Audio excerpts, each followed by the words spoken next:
அஸ்ஸலாமு அலைக்கும் ரஹ்மத்துல்லாஹி வபரகாத்துஹு. அல்ஹம்துலில்லாஹ். இன்று நம்முடைய மனசுக்கு அமைதியும் வாழ்க்கைக்கு வழிகாட்டுதலும் தரக்கூடிய நபி ஸல்லல்லாஹு அலைஹி வஸல்லம் அவர்களின் முழு வாழ்க்கை வரலாறை பார்க்கலாம். நபிகள் நாயகம் ஸல்லல்லாஹு அலைஹி வஸல்லம் அவர்கள் ரபீஉல் அவ்வல் மாதம் 12ஆம் தேதி திங்கட்கிழமை மக்காவில் பிறந்தார்.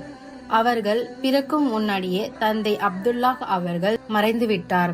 நபிகள் நாயகம் ஸல்லல்லாஹு அலைஹி வஸல்லம் அவர்களுக்கு 6 வயதில் இருக்கும்போது தாயாரும் மறைந்தார். சிறு வயதிலேயே சுத்தமும் நேர்மையும் அவரிடம் இருந்ததால் மக்கள் அவரை அல் அமீன் என்று அழைத்தார்கள். அவருடைய பாட்டனாருமாகிய அப்துல் முத்தலிப் அவர்களும் அபுதாலிப் அவர்களும் நபி ஸல்லல்லாஹு அலைஹி வஸல்லம் அவர்களை வளர்த்தார்கள். 25 வயதில் மதிப்புமிக்க வியாபாரியான கதீஜா ரலியல்லாஹு அன்ஹா அவர்களை திருமணம் செய்தார்.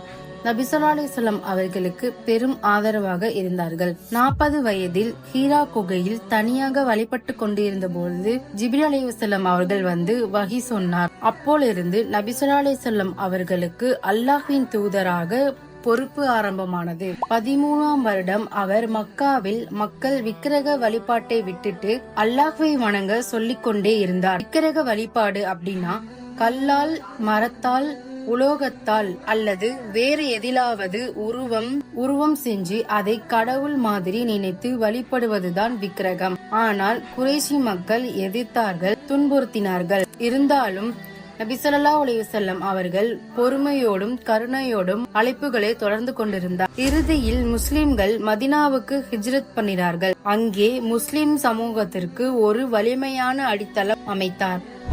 பள்ளிவாசல்கள் கட்டப்பட்டன, சகோதரத்துவம் ஏற்படுத்தினார், சட்டங்கள் எல்லாம் அமைத்தனர். பல போர்கள் நடந்தது. தொழுகை, நோன்பு, ஜக்காத்து, ஹஜ் வழிபாடுகளும் அப்போதே நிறைவேற்றப்பட்டன. ஹிஜ்ரத் 8ஆம் ஆண்டில் முஸ்லிம்கள் மக்காவை வெற்றி கொண்டார்கள்.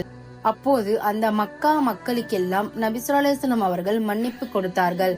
இது அவர்கள் கருணையின் மிகப்பெரிய சான்று. ஹிஜ்ரத் 10ஆம் ஆண்டில் அவர் கடைசி ஹஜ் செய்தார். அப்போது ஒரு பெரிய உபதேசம் கொடுத்தார். முஸ்லிம்கள் எல்லோரும் சகோதரர்கள், பெண்களை மரியாதையோட நடத்துங்கள், குர்ஆன் உங்களுக்கு ஒரு வழிகாட்டி. இறுதியில் ஹிஜ்ரத் 11ஆம் ஆண்டு 63 வயதில் மதீனாவில் நபி ஸல்லல்லாஹு அலைஹி வஸல்லம் அவர்கள் மறைந்தார். அவர்களின் கபரு இன்று வரை மதீனாவில் மஸ்ஜிதில் நபவியில் தான் இருக்கிறது.